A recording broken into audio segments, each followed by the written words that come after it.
Good afternoon, preppers. Listen, Putin claims that his invasion into Ukraine was simply because NATO was at his doorstep. And I've said this so many times on the channel and have shown that this is simply not true.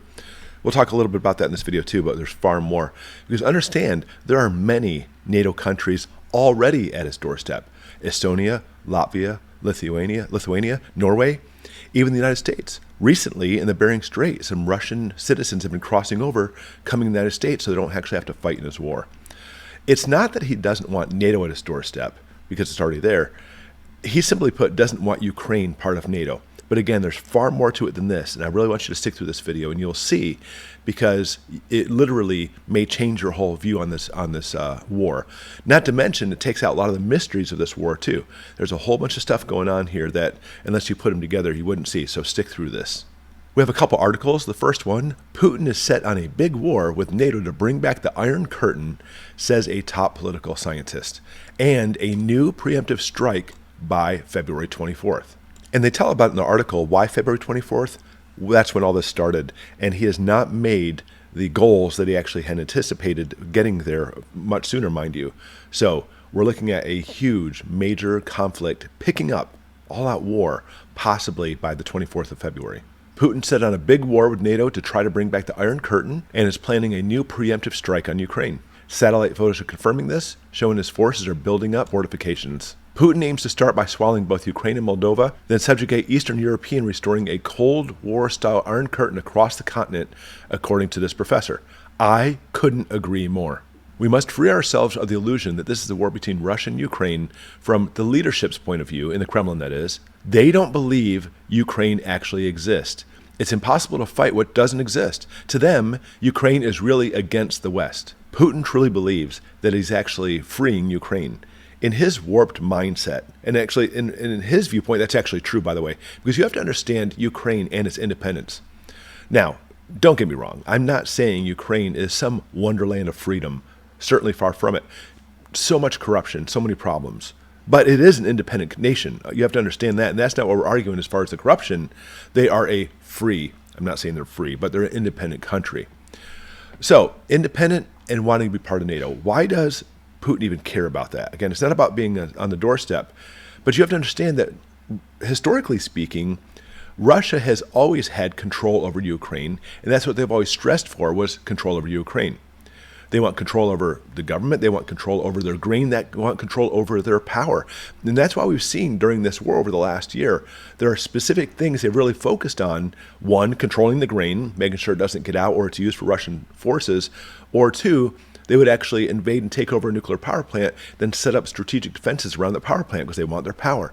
But even more importantly, Russia has always seen Ukraine as being part of Mother Russia. And for that part, a large percent of the Ukrainian population are actually Russian. I don't know if you know that. The two countries have remained historically intertwined and is so even to this day.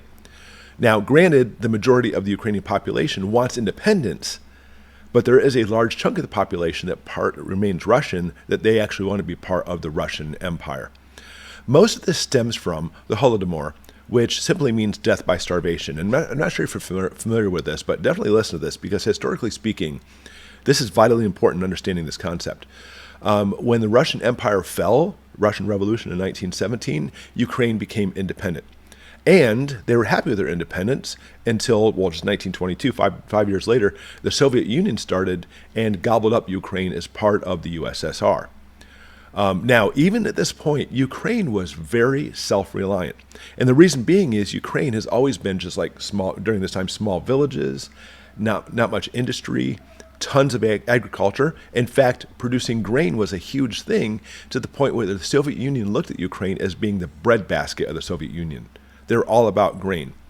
Now, Stalin, which we know about the problems this man has done, the atrocities he's committed, he saw Ukraine as being a potential threat, because Ukrainians wanted independence again, because it was just a few years before, but even more so it was important because he saw that the food coming from Ukraine was so vitally important, and he was so fearful that Ukraine might actually break off, that he actually started all kinds of control mechanisms in Ukraine, removing intellectuals, snuffing off political leaders, even religious groups.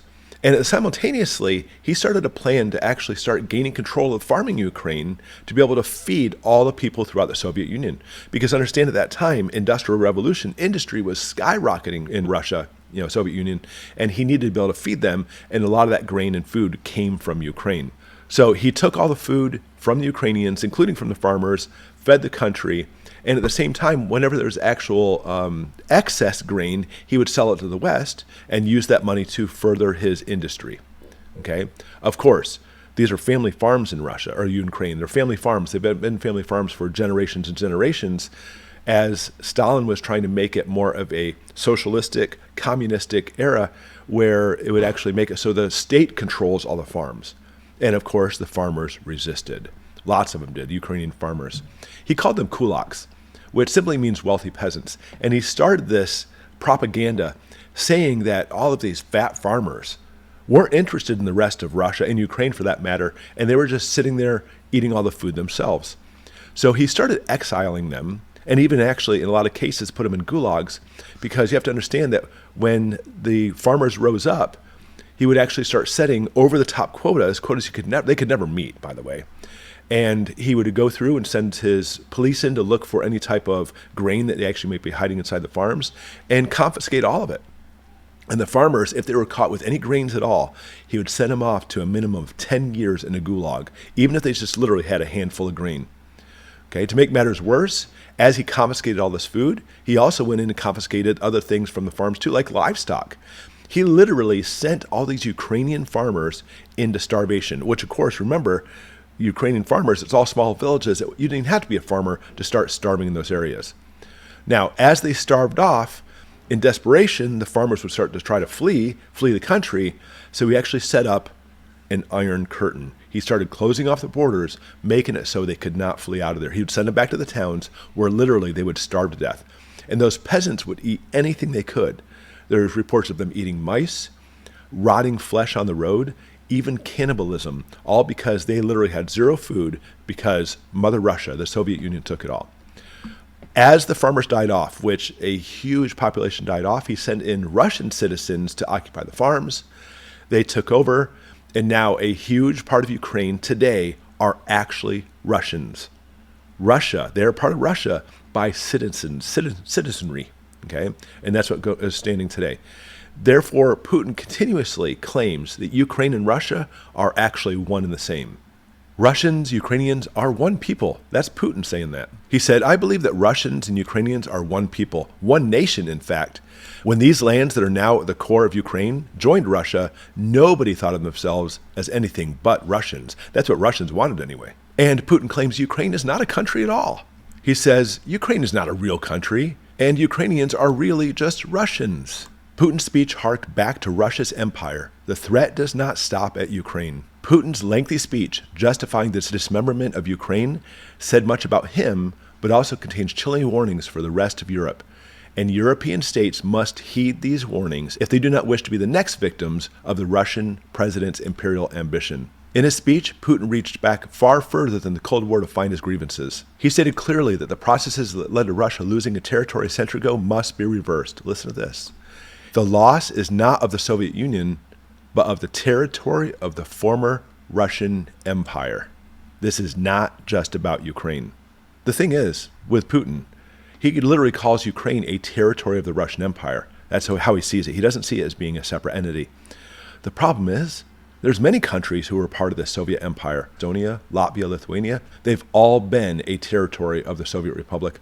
And here's the thing. Important to listen to this. They all also have a very large population of Russian citizens, because putting Russian citizens into their countries has always been their plans.